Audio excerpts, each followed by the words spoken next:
a lot of times, like in countries like India or the Andaman Islands, the internet was so slow that it was faster for us to put an episode on a thumb drive, ship it mail to my friend in Florida, and he would upload the episodes for us and release them. And then ours would still be uploading like 6 days later. I'm Brady from SV Delos, and this is the Tom Rowland podcast.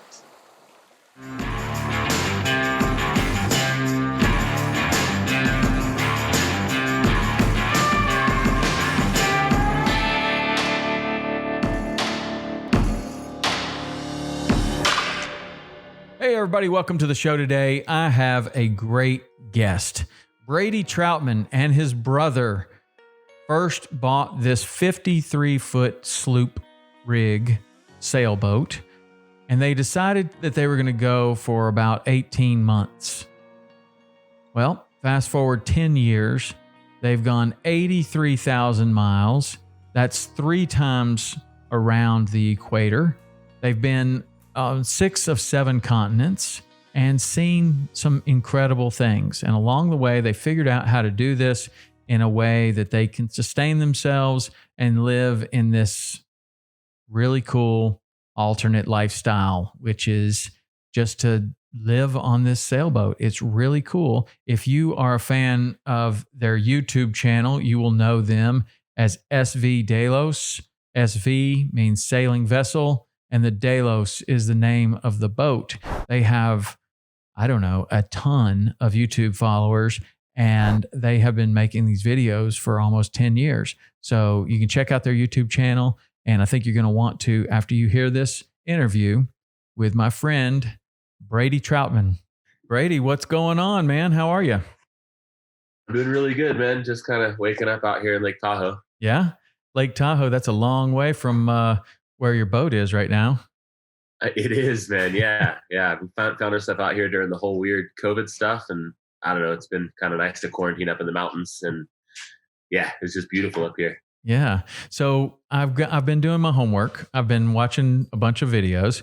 I don't really know how I didn't come across your story earlier because, man, you guys have been doing this for a long time. You have a ton of YouTube videos.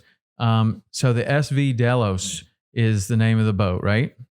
Yeah, the name of the boat is Delos, exactly. And SV stands for sailing vessel. And then, so I don't know. I love the story. Like this started out as kind of like a break from the normal life, or maybe like a recharge or something. And here we are, 10 years later? Yeah. So can you just kind of take me through how this all happened for you and your brother? For sure, yeah. So I kind of grew up in Arizona in Flagstaff, and I was a little bit away from the ocean, obviously. And when I was about 9 years old, and my brother that I went sailing with is 10 years older than me, so he was 19, and my parents got divorced. So I moved with my mom to Florida, and he went off to college in Seattle in Washington. And for the next 5 or 10 years, we kind of saw each other every once in a while, but only on Christmas and vacations and stuff. But during that time, we both got into sailing in different aspects. I was down in Florida going to college, and I was teaching scuba diving down in the Florida Keys, and ended up getting into sailing down there. And he was up in Seattle getting into sailing at the same time. Where were you teaching scuba diving? It's called the Florida High Adventure Sea Base. Oh yeah, it's in Isla Mirada. That's right in front of the road that my partner lives on, or lived on for a while. He's moved on now, but yeah, that's great. That's is that Boy Scouts, or what is that? It is. Yeah.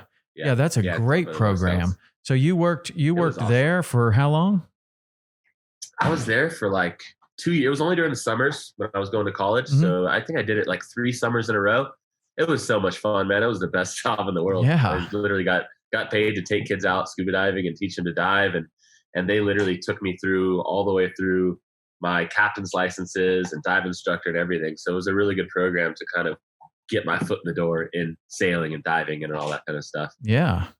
Yeah, that's awesome, man. Those kids, I mean, we drive past that and that just looks like the best summer camp you could ever have. There's another Boy Yeah. Scout camp a little further down the Keys, kind of as you go towards Spanish Harbor. There's another Yeah. Boy Scout property. I don't know what they do there, but it's just off Yeah. to the left.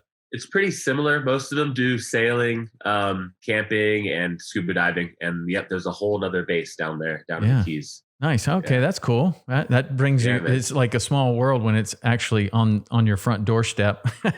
I know, right? You talk to somebody, you're like, "Oh, really? Where's that? Where's that? Oh, wow, that's next door." That's cool. I'm really familiar with it. Yeah. Yeah, man. It was so much fun working down there, and like I said, just taking the kids out and diving, and that really, really got me into sailing because we would go sailing on our spare time or take the boats out.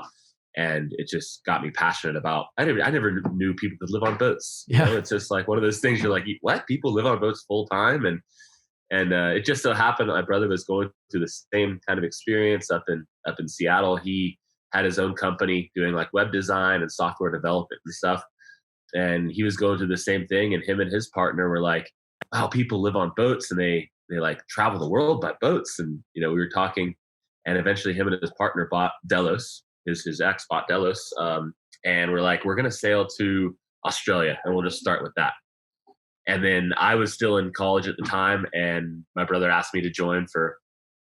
It was a trip from Mexico to French Polynesia. It was supposed to be like 3-4 weeks at sea, and then after that, I was literally going to fly back and go to college.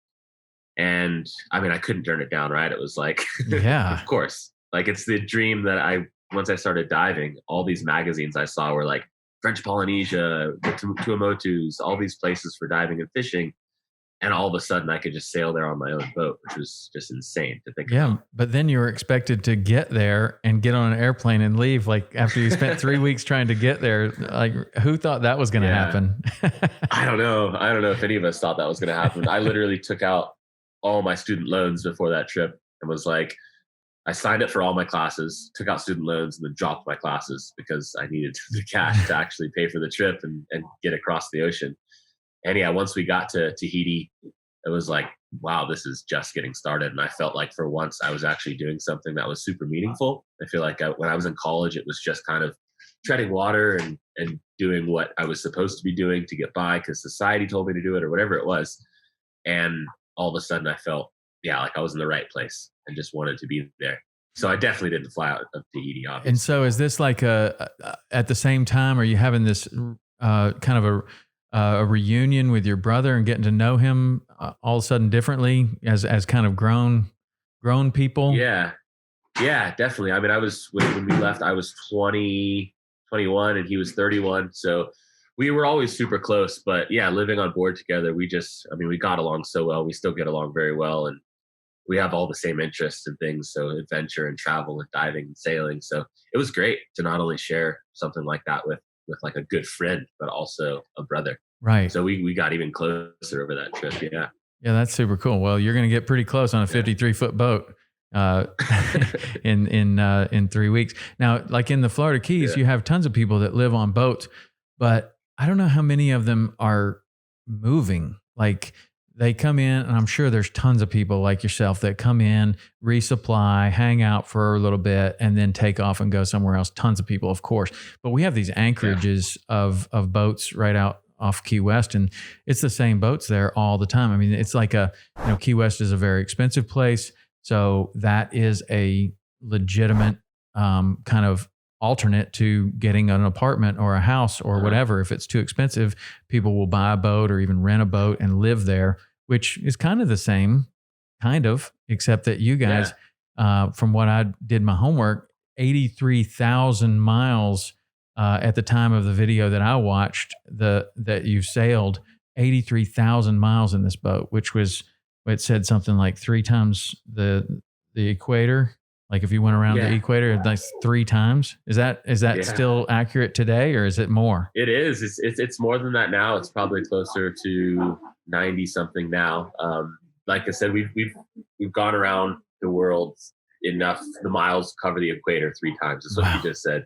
But we go north and south a lot, right? Yeah. That's why it's so crazy, because we're always chasing the seasons. And I don't know, like you said, the people that live in the Keys and in Florida and live on boats and use them as apartments, It's definitely the same, but of course with us, the beauty of it is we can move our home with us, and like wherever we go, we're technically home still, Yeah. but you're in some random country. So it's by far the best way to live and travel for sure, because you Well, just have so much freedom. yeah, the thing that I was checking out was it was like a little documentary on the boat and everything, and it was talking about how long you could stay off the grid, which I found incredibly interesting, because that is like my secret fantasy, to live off the grid, like maybe forever.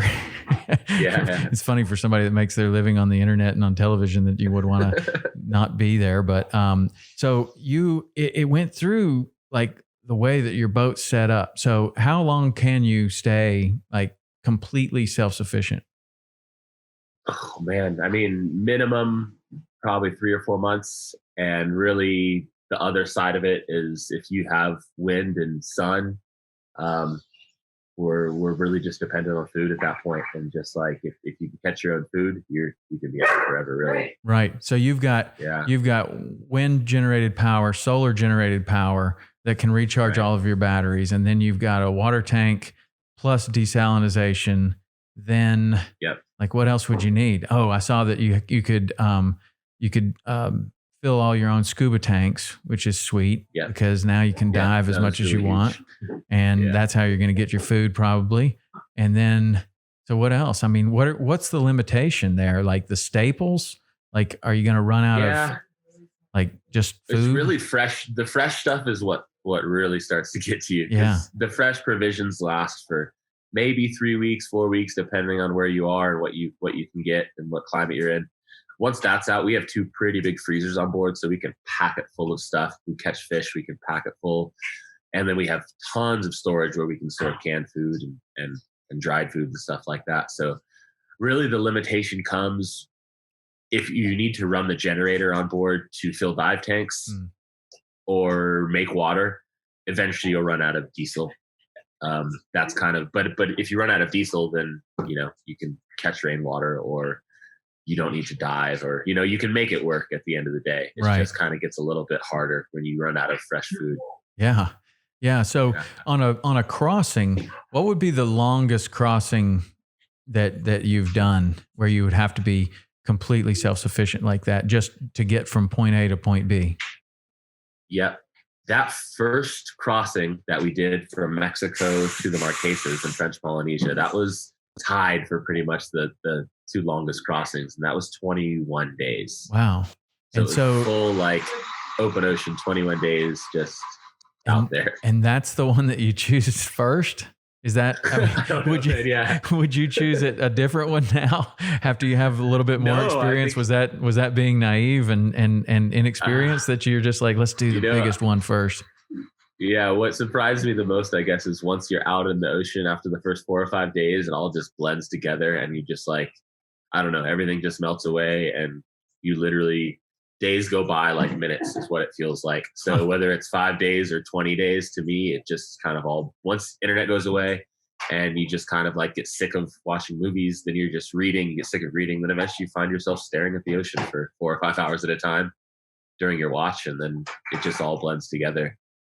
And what I didn't realize really is like the ocean is, once you get that far offshore, it's not like the ocean changes. I don't know. People have this idea in their head, or I had it, of being like, oh, out in the middle of the Pacific, it must be gnarly. Like it must be crazy waves and crazy seas. And really, as long as you stay away from the storms and you plan accordingly to the weather that's coming in, it's super nice. It's really, really calming. Yeah. So how do you do that? That seems to be like the biggest factor would be the weather, in my opinion.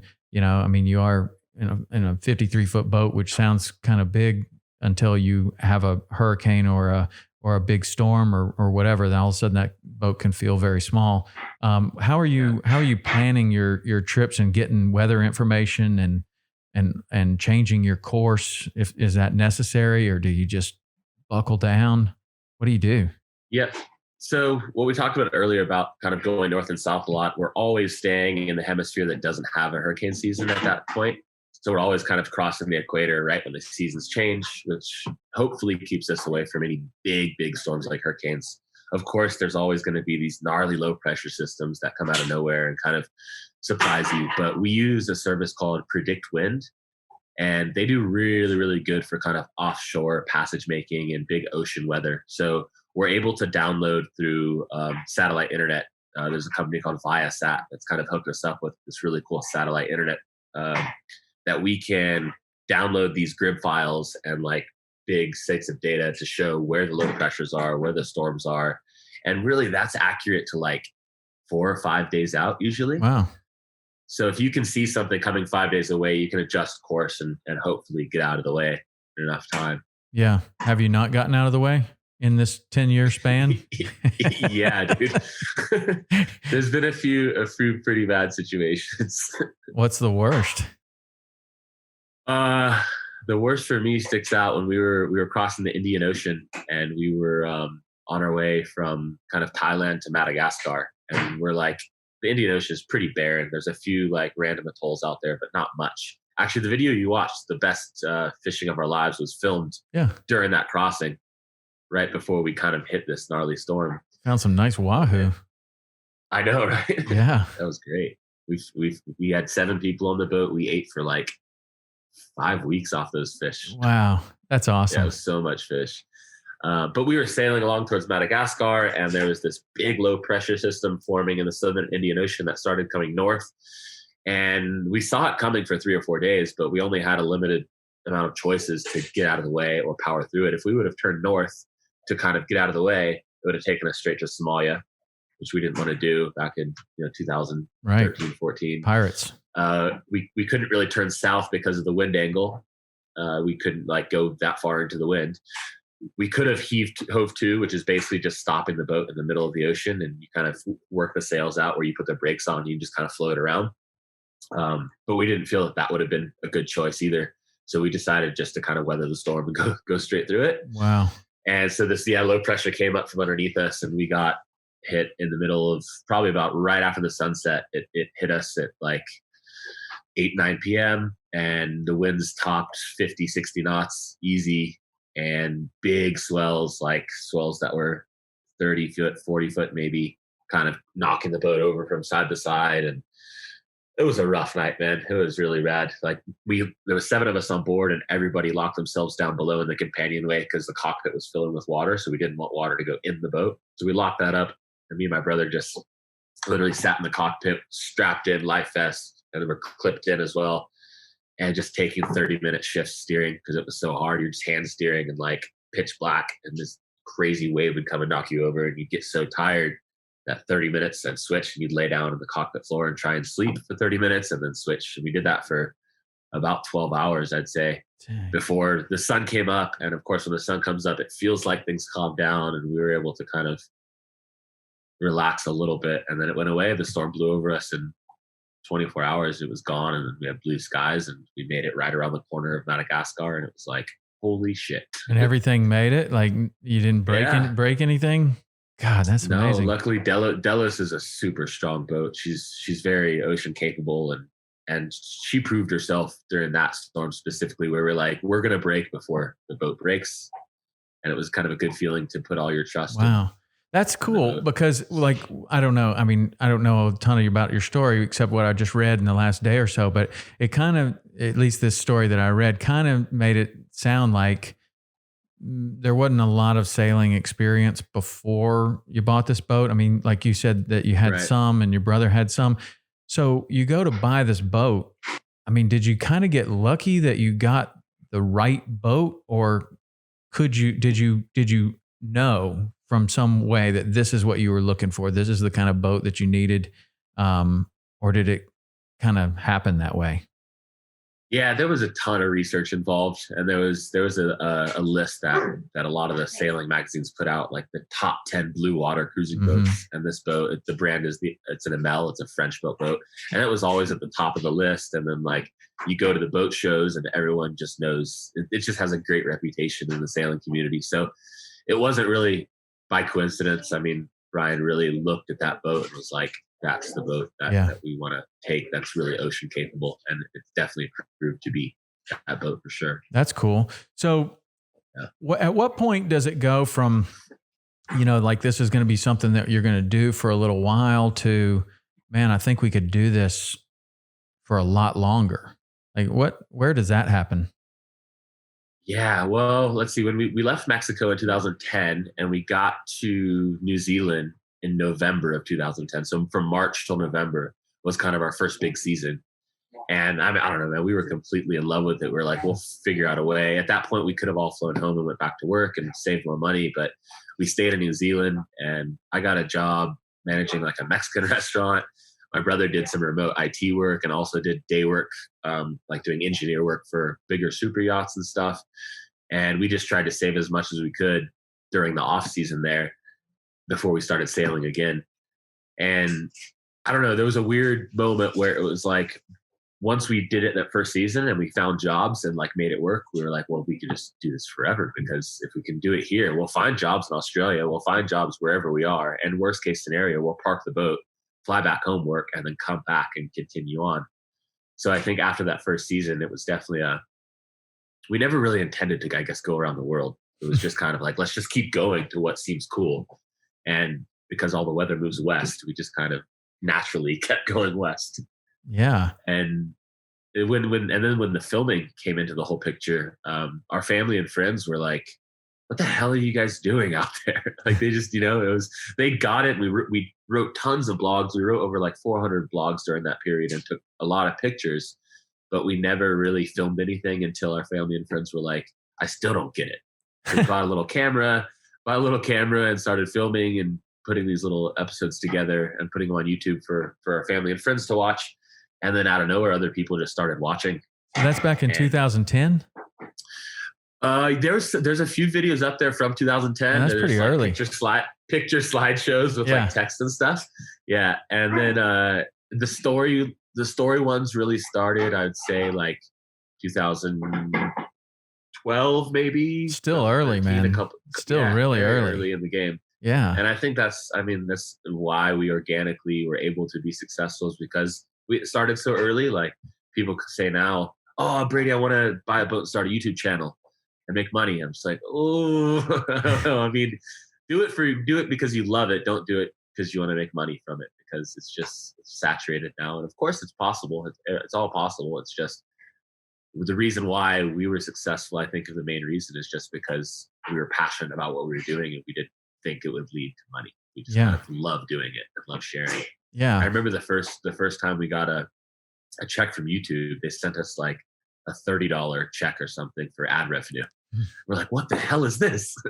Like YouTube's going to send us money for putting videos up, and they put ads on them. And it just was like this whole thing, like a revelation that led to making more videos. And then Patreon started and kind of snowballed from there. Yeah, I think it's so cool. I mean, I've had all kinds of people on this podcast, including a girl that I just love talking to her, because her story is very similar to yours of just wanting to do something. What she wanted to do was to hike, and she did the Appalachian Trail and then the Pacific Crest Trail and then the Continental Divide Trail, and she keeps doing these big hiking trips, where she's gone like you guys for a tremendous amount of time. There's no working going on, but this YouTube opportunity and Patreon has opened the opportunity up to do what you love to do because you love to do it, and other people love watching and they're supporting it. I think it's so cool that, it's basically the internet has done that. It's allowed people to kind of see what it is that you're doing. Maybe they'll never do it themselves. Maybe they're dreaming that they can one day do it, or maybe they're planning it for sure. But they give you guys a couple bucks every time you do a video or something, and it goes a long way to helping.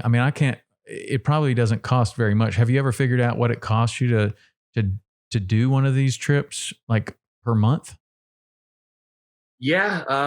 Well, it's kind of different for what kind of boat you're on and all kinds of different, variables. Cause the boat's a nice boat. We had pretty much like a house mortgage on it. So we had a mortgage, boat insurance, but the actual cost of living, not just like running the boat, it's not very much, man. It's like $125 per person per day is what we figured out. And that was including food and fuel and a little bit of maintenance here and there. None of the big ticket maintenance items like replacing rigging and sails, but that covered, like if somebody wanted to come out to the boat, it covered their cost basically. So then you factor in, of course, like I said, the other big costs of the boat itself and insurance Right. and all that stuff. But people do it on boats that they save up $40,000 or $50,000 and buy a boat and go sail around the world. And they live off $100 a month. And you can do it anyway. Like you can either go to these expensive marinas or you can be anchored Right. in the middle of nowhere. Yeah.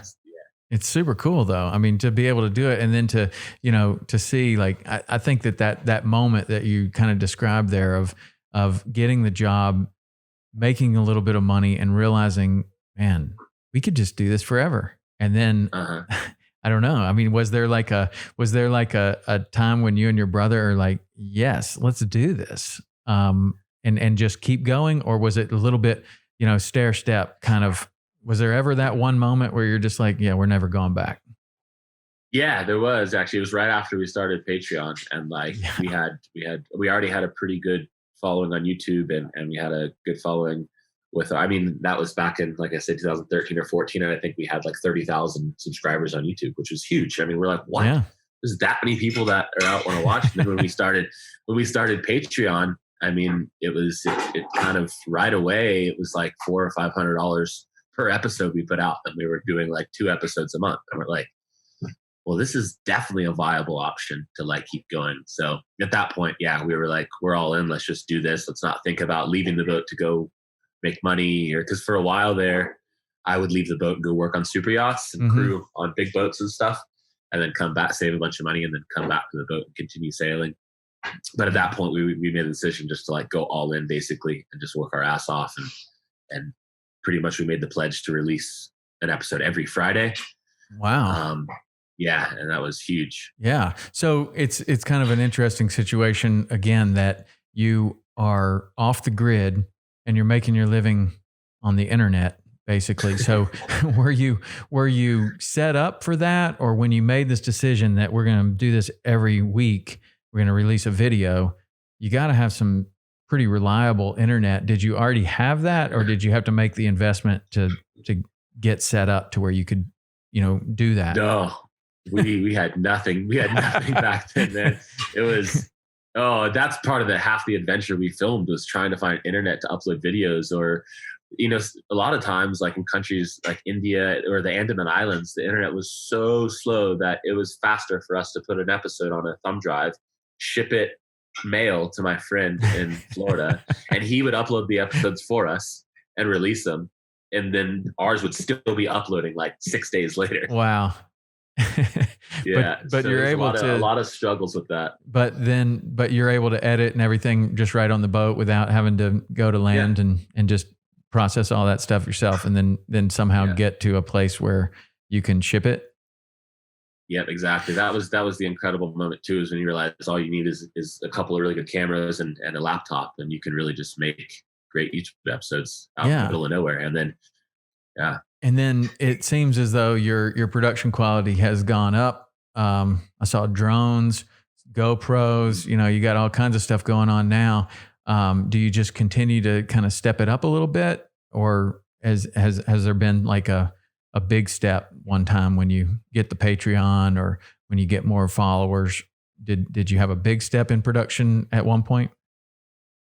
Yeah, man, I'd say when drones came into the picture and they became like readily available, that was a huge jump for us for like the cinematic quality. And we were never into like the vlogging where you do like a 10 to 12 minute episode. It just, for us, I mean, I love watching vlogs like that, but for us, it just felt like we wanted to create like a story basically and make it 20 minutes or more is what we always would shoot for. And maybe that's not the best thing for YouTube for all the analytics and algorithms and stuff, but it is what it is. That's what we really were passionate about. So once we got a Panasonic GH5 and the drone, and we started doing like slow-mo stuff and more cinematic stuff, that really, I don't know, just changed our perspective. And at that point made us stand out from a lot of the other channels doing the sailing vlogs as well. Yeah. And yeah, it was just really cool. I think we're constantly trying to evolve and get new camera gear and learn new camera gear, because we really, really do enjoy the filming side and creating the story aspect of the whole YouTube game. So does anybody have any television background, or are you just kind of doing this on the fly? Because you put it together kind of like a TV show, like, on this episode, this is what's going to happen. Right. Then you tease in the next episode. I mean, it's really very similar to I mean, more of a television format than a vlog format, like you were describing. Does anybody have any background in No, TV? no, we just were like, man, there should be a reality show about a bunch of people sailing around the world. And we just kind of like came up with our own little formula and just I kept know. going for it. Well, your formula obviously works and people really like it. If a television network got a hold of it, they would want to, I don't know, have dramatize it. Oh, yeah. I mean, come on. It's never going to stay the way that yours is pretty pure, right? Like, it's like, oh, we're just kind of having fun. Look, we're going to go scuba diving. No, that would never fly on regular TV. They would definitely. No, we've been approached quite a few times by networks through wanting to do a pilot, and we've let a few people do a pilot, and it's just like, what is this? Like, it's so cringy, and it's just, you lose so much of your creativity when you go that route, and then what are you doing it for at the end of the day? Then if you're not doing it for yourself, and if you're not passionate about it anymore, it's kind of like, it's not fun. We sold out or something. So yeah. Well, in along the way, like you've had other people come on the boat, and it sounded like even interns, like people that can help you to produce these videos, or I don't know, what are all the other people coming on the boat for? Like in the one I saw, it said you've had like 60 different people come on the boat, and then some of them were described as interns. So did you just like reach out to your Patreon audience and your YouTube audience and say, hey, if anybody wants to experience this, you can do it? Yep, that's a huge one. We started out when Patreon was still small, and we didn't have a Patreon account. It was just friends and family. It was basically like, it was me and my ex-girlfriend and my brother and his girlfriend, who's now his wife. And it was the four of us. And then we'd just be like, oh, so-and-so's friend wants to come out for a month. And they'd come out. And it was always a rule that if you came to the boat, we all worked the same amount. So you'd cook, you'd clean, you'd film, and we teach you how to edit. It was just like everyone shared all the duties and everyone got all the rewards, basically. And then, as we went along, we just met people. I think through the YouTube world, you get like connected with other people who are videographers or filmmakers, and then you just hit it off. Like the guy Kirill, he still edits for us. We met him in South Africa, and he's an amazing videographer and editor, and he still does a lot of the stuff now. And then my girlfriend currently, she joined us in South Africa. We've been together for 3 years now. She sailed with us for 3 years. Wow. And she was into videography and photography and sailing and scuba diving when she joined. So it's really cool. Yeah, we just get a bunch of kind of random people that organically flow into the project and just kind of bring their own taste and vibe, and we let them run with it, their creativity, and it always makes it really interesting from different perspectives of the crew. Yeah, that's cool to be able to, to offer the people that have been watching your videos an opportunity to actually go there and be on the boat. That's pretty wild. So, and then like you were talking about patrons, so a lot of the times we'll put a bunch of our patrons' name in a hat, and we'll just pick a name out and be like, so-and-so's coming sailing with us. Really? And it just, just do they show up?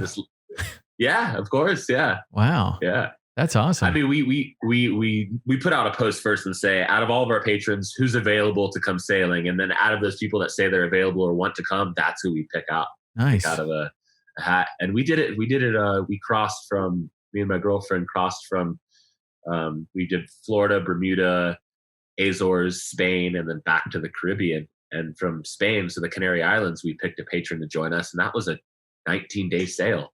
And it was just a guy that he's a sailor, but had never been able to cross an ocean. It was like a bucket list item for him. So we just asked him to join, and he joined us on that ocean crossing. And it was a great experience for all of us, because when you have people on board that it's new to them, right? You get reignited from what you felt back in the beginning. So it's always cool to have fresh. It's just like being a fishing guide, man. You take people that have never done it before, and all of a sudden you catch some little fish, and it's like you get the excitement that, a lot of times the guide's more excited than the angler, because you kind of remember like what that was like and how cool that was. But that's super cool that you give that opportunity. So how does it work with like you and your brother? Like you just said that you and your girlfriend went to all those different places and had that one guy on the boat. Do you guys just like take a break from the boat for a little while, or I don't know, it seems like they're on it right now, right? Your brother and his wife and their baby, which is incredible. I mean, I'm a dad, I'm a father of 3. It was, let's just say, super challenging to raise a baby in a house in, I mean, to do it on a boat, not that it's impossible. I find it really intriguing because it's just like, man, I mean, there's already a lot of challenges to raising a baby, period. Now you're doing it on a boat, and now you're doing it and moving from place to place to place and going like across a whole ocean with like a newborn. Like that's amazing. I mean, it really is. It is. It's so incredible, man. I mean, like, so for the first 9 years, I guess it was pretty much me and my brother all the time. His girlfriend, who's the wife at the time, joined us like 7 years ago, and then my girlfriend joined 3 years ago. So there was like four of us that were the core crew. Then when my brother and Karen, his wife, got pregnant, they flew off to Sweden to have the baby. She's from Sweden, so they flew off to Sweden to have the baby, and me and my girlfriend took over the boat for that season, that 6-month season. So we got a couple of friends of ours. We also did a scholarship where we kind of put out for somebody between the ages of 16 and 22 to come along and experience crossing an ocean and learn. And we met this kid from the UK who was a film school student. Yeah. So we paid all expenses paid for him to come out and basically just kind of like learn how to sail and make YouTube videos. I hope he learned how to put on sunscreen. He did. God, he was a great kid. Yeah, that's awesome. So he came out. Did you see your production value go up when you have a film student out there? Definitely. Yeah. It was just, I mean, we were a well-oiled machine when it's like me and my brother and our two partners, right? And then we took them two out of the picture because they went to have a baby. So it was a lot of struggles, but at the same time, it gave room to adapt and to kind of be creative in different ways. And other people took on roles that normally they wouldn't have if all four of us were on the boat. Yeah. So it was challenging for sure, but we made about 16 episodes during that season, and I'm super proud of what we made. And yeah, it was a great time overall. And then when we came back to the Caribbean, that's when my brother and his wife and the baby came back. And at that point, I mean, after you do something for so long, I honestly was just burnt out, man. I was just like, I've been traveling and moving for 10 years. I don't have a home base. I don't feel like picking up the camera anymore. I'm just not creative. I just kind of like needed to step away for a minute. So me and my girlfriend came to Tahoe. And then we came here in December, basically, to take some time away from the boat and let them kind of continue on with the baby and have their family time. And then, of course, COVID hit. So it was like, well, I guess we'll stay in Tahoe a bit longer than planned. How long does it? Which is have you kind of had a yearning or seen? I'm sure for a while when you're burned out on anything. I mean, I've experienced it myself.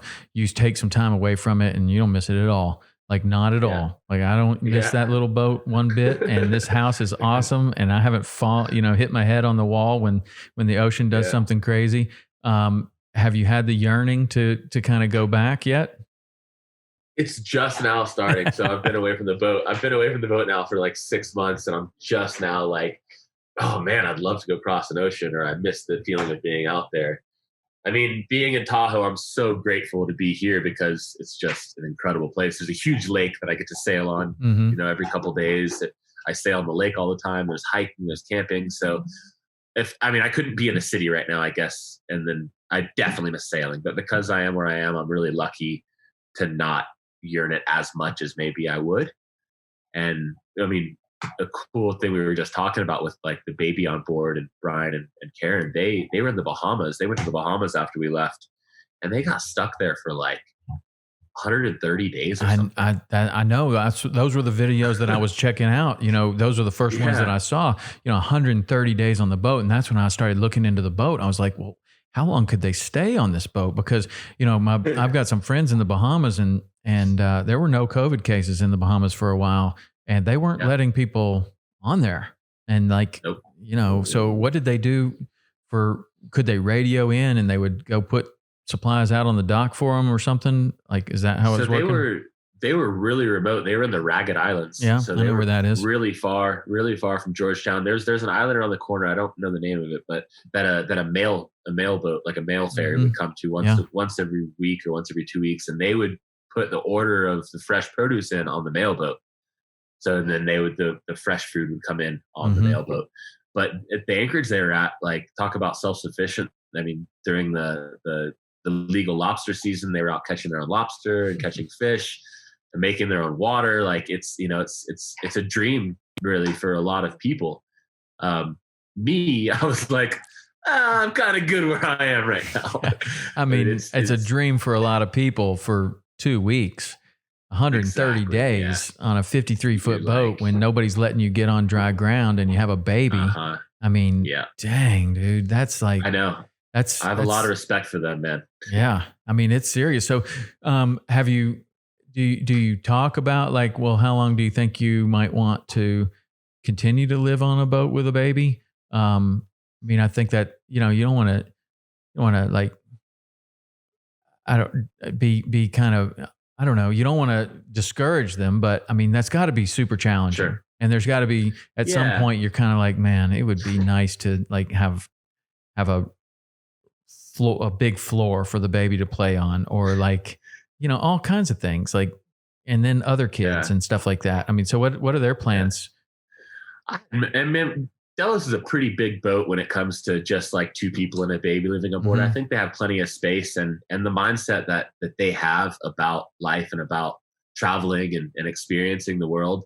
I think they're completely fine living on that boat forever. Yeah. I think they'll adapt and they love it for what it is, and they'll raise a beautiful daughter on board. And it was kind of a good catalyst for me and my girlfriend at the time to like kind of evolve as well, because I mean, I'm never going to live on the boat full time again, because it's just kind of like I did that for 10 years and now it's time to do something different and move on to something and have them, raise their baby on the boat. Yeah. It's just beautiful the way it's kind of evolved. But like I said, I don't think they'll want to go move on to land anytime soon. Wow. I mean, they seem perfectly happy. I mean, like thriving, I mean, you watch those videos and you're like, yeah, this is exactly what they want to be doing. It's really cool. And it's so alternative to like, I don't know. I mean, it's a chosen lifestyle that a lot of people think is completely impossible. And I just love stories like that, to where people have just figured it out. They're like, well, this is what we want to do, and we're going to figure it out. And you know what? Sooner or later, some kind of technology comes along and makes it possible for you to have Patreon or YouTube or podcasts or blogs or something. And there's some sort of way that you can make a living doing anything. I'm a big believer in that. I believe that if you got the passion and you got the enthusiasm and you've got the want to, that you can make anything happen. I mean, you may have to think really creatively, like really creatively. Obviously, if no one has ever done this the way that you're doing it, then it's been difficult for some people, but that doesn't mean that it's impossible. And with enough creative thinking, you can make it happen. I've seen it with fishing guides. I've seen it with hunting guides. This backpacker, a professional backpacker. That's crazy talk. Like who thinks she can be a professional backpacker? But she's pulling it off, man. And she's doing it with the same recipe. Man. She's doing it with very similar recipe to what you guys have figured out, completely independent of one another, that there are these little tools and you can put them to work. And if you do a good job and put your heart into it, that people will respond and support you. That's really super cool. I think that's what I was saying earlier too. As long as you do something with passion and like you do it because you love it and not to make a career out of it, eventually it's going to work out. Like you said, there's going to be something that comes into your path, into the world, that like makes it possible for you to make a living from it. If you just push long enough, stick to your passions, follow your heart, it will eventually work out. Yeah. So what's next for you? Well, we were going to start we call it the Cruisers Academy. And it was basically like a hands-on school for people who want to go and do this, live on a boat full time. And so we wouldn't just teach sailing. We would teach, how do you make water? How does the water maker work? Like, how do you check weather? All these kind of things that go with living on a boat full time, not just the skill of sailing. That was supposed to happen this fall, but with COVID, nobody wants to travel internationally, and there's all kinds of weird stuff going on. So we've kind of scaled down and moved it to Lake Tahoe. So we just started a sailing school up here in Lake Tahoe called the Cruisers Academy. And we started out teaching kids a couple days a week. And it's great, man. It's like we get to go sailing and spread our knowledge of sailing to these kids up here and filming. So when you start with kids, like what kind of boats do you choose? What's the boat you choose to teach a kid how to sail? Well, all this kind of fell into our lap. So we found this boat in this lady's like backyard. Basically, it was covered in a tarp. It was an old wooden snipe, so it's like a 15.5 foot wooden boat. And we found that boat at literally the same week that all the summer camps in Tahoe got canceled. Mm-hmm. So these parents of the kids that were supposed to go to the summer camps reached out to us personally and were like, "Hey, would you guys be interested in teaching private sailing lessons to our kids because the summer camp is closed?" And I was like, "Well, we just found this boat that's like totally wrecked. The wood's destroyed. How about we have the kids come out and like revarnish it, resand it, like get it floating, and then we'll take it sailing. And it'll be like this cool thing where they like bring a boat back from the death and from the dead, and then we sail it." So that's how it happened the first 2 weeks. And then recently we've just bought a Catalina 22 and kind of moved on to the next step for the kids of like doing on a bigger boat. And we'll just see where it goes from there. Man, that's cool. And and then your brother and his wife, are they really going north? Is that what the plan is? Because that's what it said on their videos, that they were thinking about going to Greenland. Well, we were supposed to. I was supposed to be back on Delos pretty much by this point, and we were going to start heading towards the Northwest Passage, like trying to take the passage above Canada, come out over by Alaska. But Canada basically closed its borders because of all the indigenous tribes up there. They don't want any viruses affecting the smaller tribes. So Canada closed its borders for pretty much the whole season. So going that far north as of right now is off. They could open them up and it could happen. But I know Brian and Karen's next step is to move their way up to Maine and cruise around up there. There's so much beautiful sailing to do up there. And I think just spend summer in Maine and see what happens after that. Yeah. Summer in Maine's pretty cool. I've never spent an entire summer there, but I did go to a wedding there once, and the climate is super nice. It's like the Rocky Mountains in the West, like in the summertime. It's hard to beat that, or the Florida Keys or the Bahamas in the winter. It's like, it's got that same kind of feel, like kind of nice and cool and dry. And it was cool. Like I liked Maine. I think I'd like to spend a lot more time up there. Do you like cold environments? Yeah. I mean, I like them. I don't know that I want to live in one. The joke is that I tried to live in Jackson Hole, Wyoming, and that's how I ended up in Key West, because it was a little too cold, and I went as far south as you could possibly get and still stay in the United States. But I like the cold, certainly to visit. I like to ski. I like to be in the cold, but I don't know that I want to live there. I mean, it's not that I wouldn't. It's just, I guess if I had the choice, I'd probably pick hot rather than cold. I don't know. I get that, man. What about you? Are you a hot person or a cold person? I mean, I've been a hot person my whole life, and now I found myself in the mountains. So I love it. I love it. I love snowboarding and skiing, and I love the snow, but I do. I mean, I have to have both, I think. And that's what we're trying to kind of create, is to have like 6 months sailing in tropical, warm waters near the equator, and then have the mountain life as well on the other side. I mean, the mountain life's awesome. I love it out there. I mean, I spend a lot of time in Jackson, Wyoming, and my boys are up in Bozeman, Montana. So I go and visit them, and I just love the Rocky Mountains. I don't know. There's something about it. Like, it's just beautiful, man. It's a really cool place, and you get to all those national parks. And I mean, it's just some of the most incredible country that we have available to us. And even in the desert Southwest, I love that too. Like, I don't know. I like it all, man. I mean, really, I don't know that I could pick one that I would want to live there forever.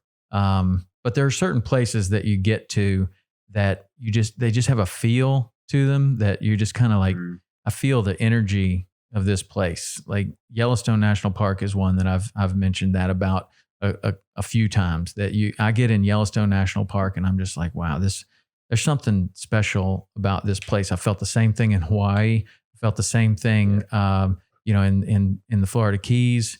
And, you just get to these places that you're just like, I don't know what it is, but like this place has extra energy to it. It's a real good point, man. Cause a lot of people are like, you crazy? Like your identity as a sailor to be like out in the ocean and always near tropical waters. And then all of a sudden you just move to Tahoe, like landlocked and up in the mountains. It's like, well, they both have this special attraction that is totally different, but still the same. It's just like the wilderness of the world that, I don't know, just draws you in both extremes.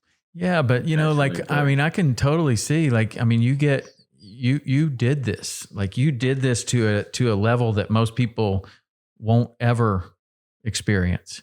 And then you get to a place and you're like, it's time to move on. I want to see something else. Like it's not like you're giving up on your dreams or anything. I mean, you did it and you For sure. kind of were like, okay, it's time to move on, or it's at least time to experience something else and see if I like that as much as I like what you're doing, on the boat. But I mean, to be able to do what you did for 10 years, that's awesome, man. It's a good run, man. Yeah, it's a good run. So in those I mean, were there a couple places that you think, were the real jewels of what you got to see? Like some of your favorites? Yeah, I mean, speaking of cold weather, we did a sailing trip. It wasn't on Delos; it was on a friend's boat. We did a sailing trip up to Svalbard. Where's that? No, it's like northwest of Norway. It's only like 500 miles from the North Pole. It's way up in the Arctic Circle, and we got invited by some friends of ours that had a boat that does trips up there to go sailing, and we spent like 3 weeks up there filming. And it was, I mean, it's magical. Like we saw polar bears, beluga whales, and walrus, and like all these things that you'd see on, I mean, calving glaciers. And we're actually, another thing that I've been working on since I've been landlocked here is editing that. We're doing like a mini series, like evolving for this specific project. We're evolving out of the YouTube space, and it's a 4-part mini series. Yeah.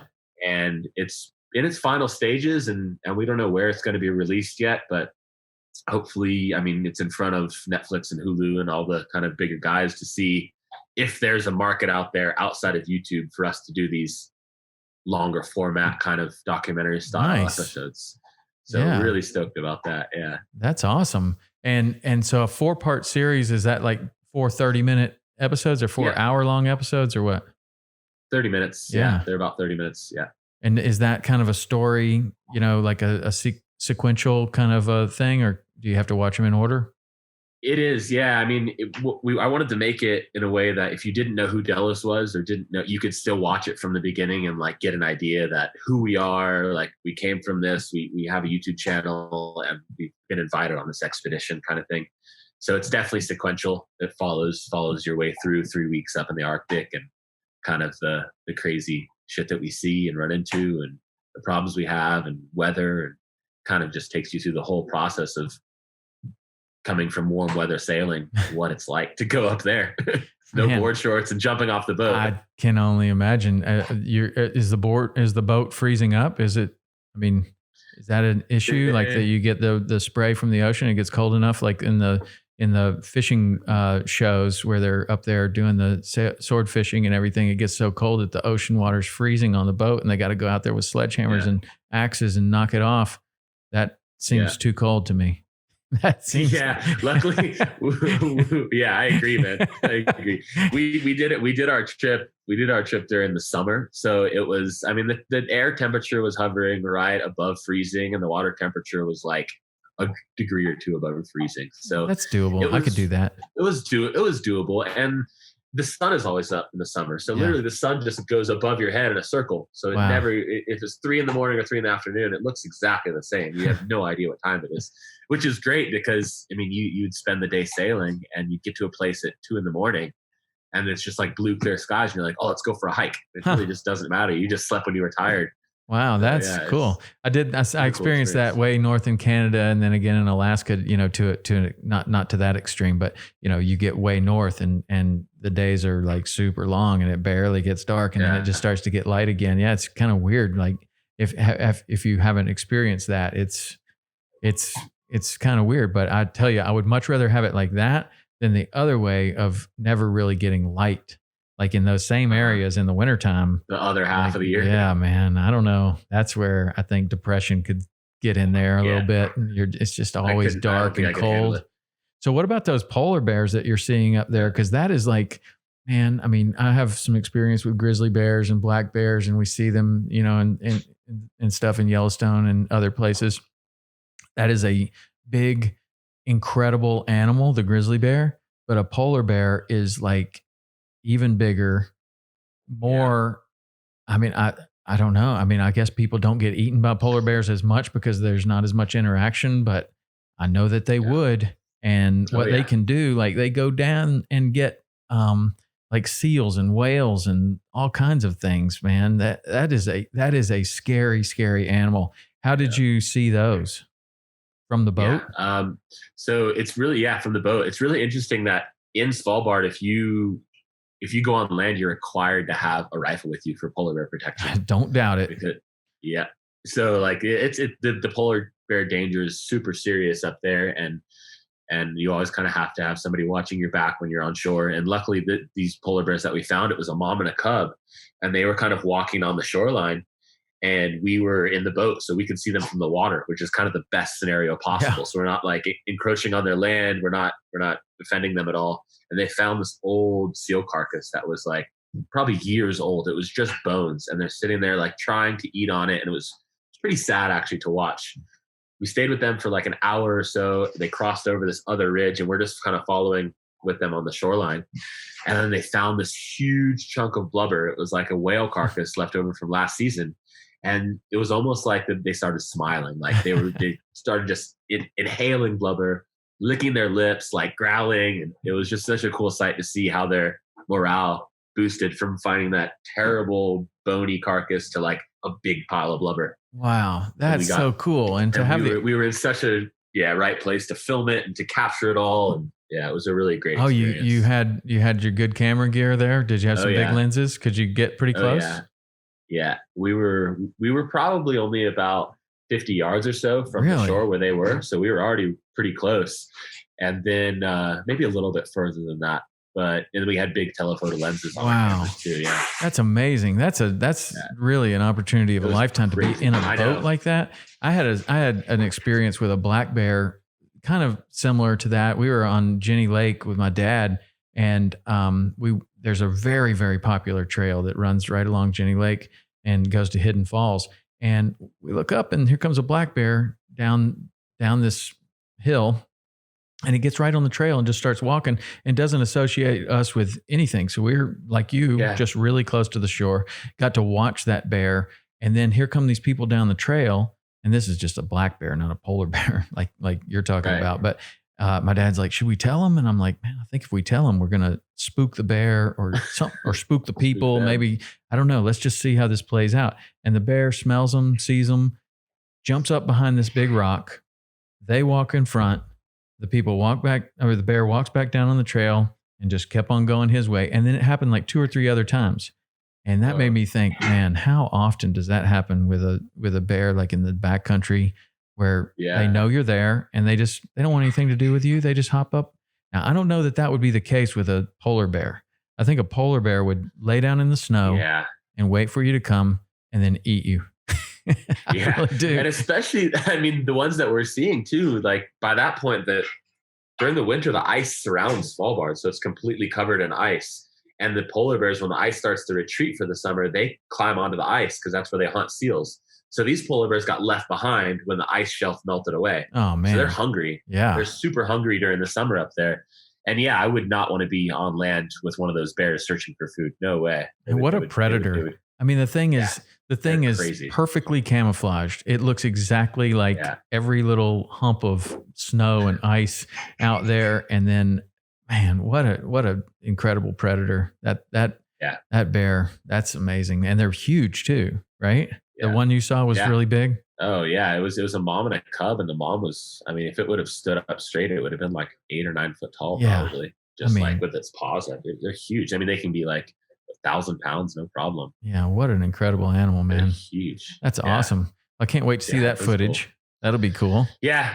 Hopefully it'll be being released sometime this summer. We're hoping to release it. If nothing kind of comes through with other stuff, we're just going to self-publish and put it on our website.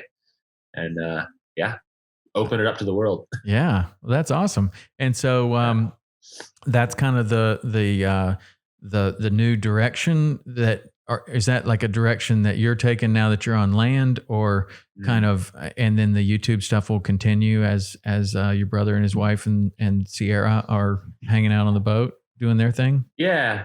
I think so. I mean, we had a talk about this, and like Brian and Karen, they love doing the YouTube stuff, and they love running the channel and filming and editing the episodes of them and their family and stuff. And I've, for the past couple of years, have really wanted to move on to bigger kind of feature length documentaries and stuff, and evolve out of that. And I mean, we'll see how this one goes. It's a good proving ground to see if this concept works, and if it does, then definitely we'll go and do some other ones, and maybe do a Northwest Passage one, or South Pacific one, or something that's a bit more work. I mean, we've been working on this series for 2 years now in the background while we're doing the YouTube stuff. We kind of come back and forth to it. And since I've been here, I've spent the solid 6 months or so finalizing the editing and getting everything good to go. And so did you contract with somebody like some sort of an agent person that can get it in front of Netflix and Hulu, or did you take that on by yourself too?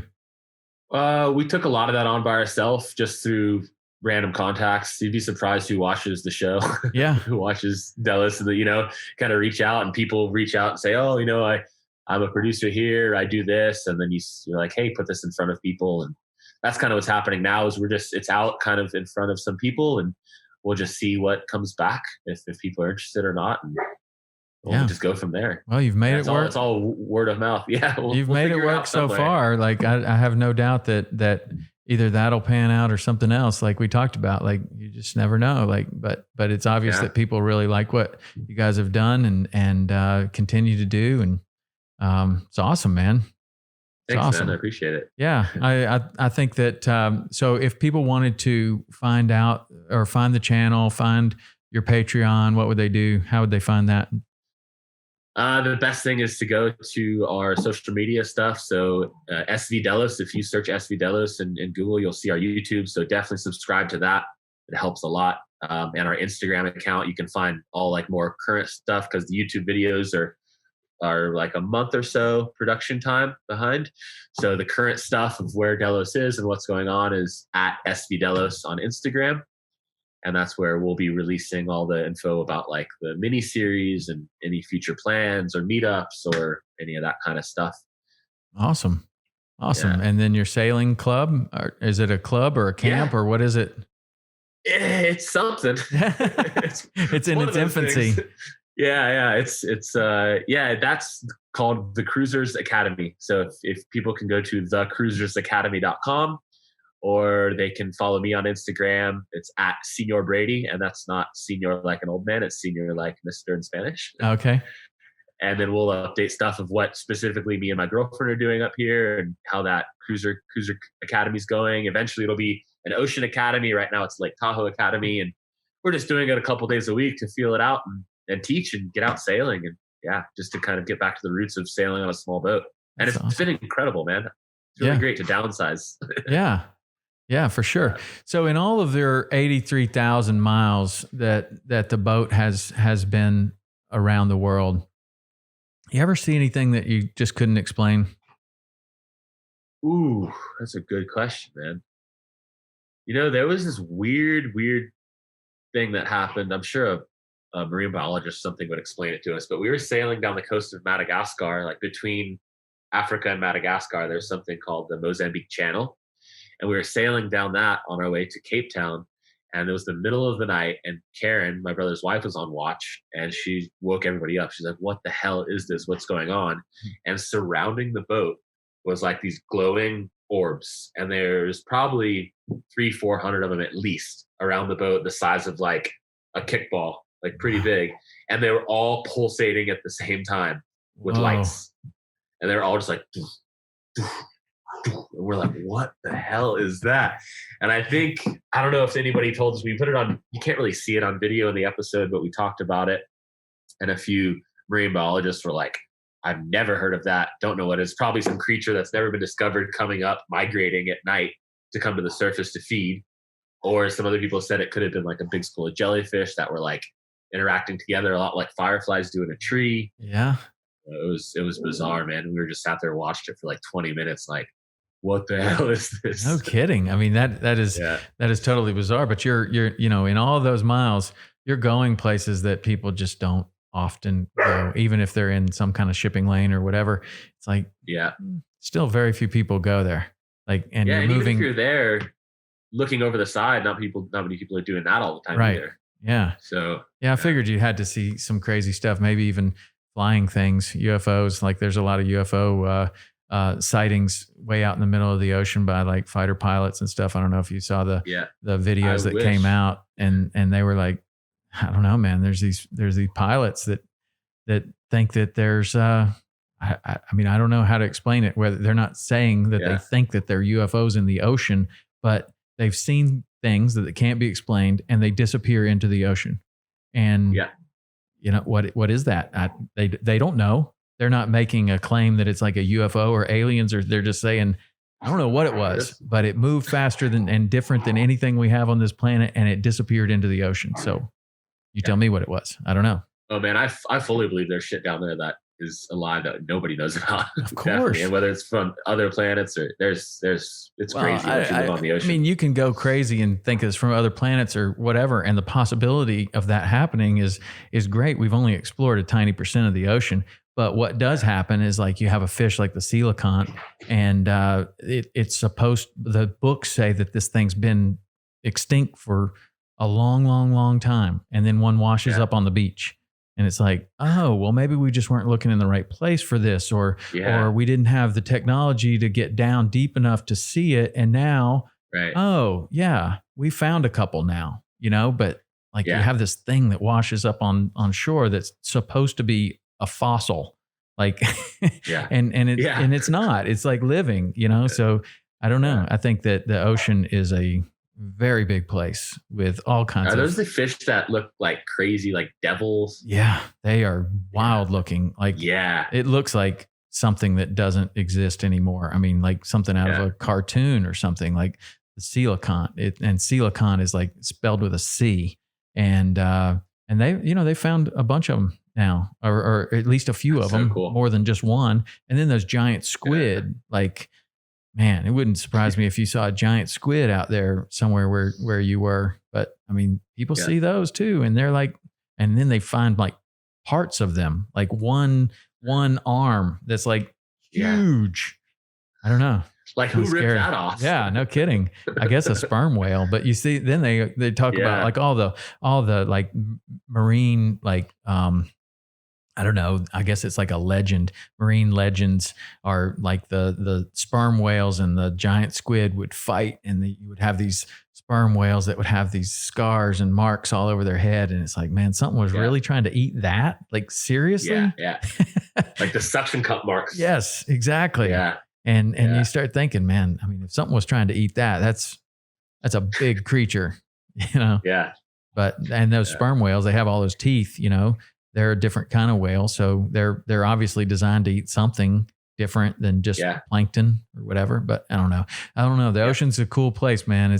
It'll get your imagination going, and I guess when you're out there and you see weird stuff, I don't know. You know, I wish I saw more weird, because that's a question we get often. Like, do you ever see any weird stuff out there? And I wish I saw more stuff than I have, you know? Like, well, I mean, the weird stuff. I'm sitting out there waiting for like this crazy thing to pop out, or like, you know, UFO to fly over. It would probably never happen like that, though. It's probably more like your brother's wife is like, what the hell is going on? Like all of a sudden is a mundane period of time, and then crazy stuff happens. What about the stars? Where do you think in the world you've seen the best star show? Oh man, probably the Pacific. I think I just have this vivid memory of being in the Pacific, and you have stars like from one horizon to the other, and when you see a shooting star, like it starts at the horizon, and you have enough time to be like, hey, look at that, and then it just goes down the other side. That's super cool. Like, and it's beautiful. I mean, they literally look like, what's the song? The stars are so close you can reach out and touch them. Is that a song? I don't know. You should write it. It should be. But that's literally it's literally what it feels like. Like they're just like so close and so vivid that it's incredible to be out in the ocean and look at the stars. Definitely one of my favorite things. I can imagine. That's like, put on a podcast and look at the stars, man. That's awesome. That's awesome. Well, listen, man, I appreciate your time. You've done something that's really super cool, and I'm glad that so many other people have found it and are supporting you guys, and and helping it to continue. So hopefully some people from this podcast will do the same and check you out. But we'll stay in touch and see how it goes with your next project. Thanks so much, man. It was really nice talking to you. Hopefully if I'm out on the East Coast, I'll come say what's up. Right on. Let's do it. All right. That's it for today. Thanks. See you.